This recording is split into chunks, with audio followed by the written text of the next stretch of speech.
جیسے دیکھو ایک صحابی رسول ہیں، ایک شخص آ گیا، وہ کافر تھا یا منافق تھا،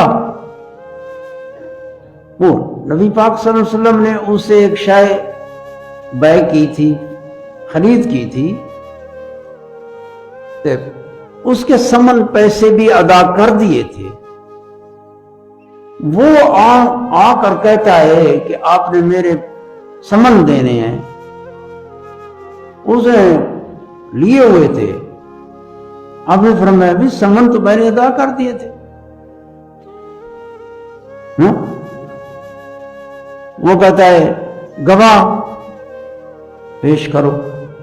آپ نے فرمایا گواہ تو کوئی نہیں تھا، تیری میری بات تھی، ہر جگہ تو گواہ نہیں ہوتے بھائی۔ ایک اور صحابہ بھی موجود تھے، ایک صحابی ہے حضرت خزیمہ، وہ کہنے لگا یا رسول اللہ میں گواہی دیتا ہوں کہ آپ نے ثمن ادا کیے۔ آپ نے فرمایا خزیمہ یہ کیسے گواہی دے گا تم؟ یا رسول اللہ آپ آسمانوں کی خبریں دیتے ہیں، آخرت کی خبریں دیتے ہیں، ہم تصدیق کرتے ہیں، آپ جو فرما رہے ہیں کہ میں نے ثمن ادا کیے ہیں، آپ سچے ہیں، میں گواہ۔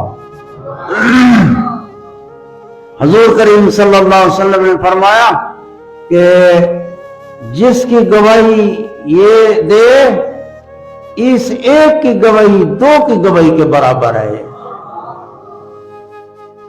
خصوصیت ہے کہ نہیں؟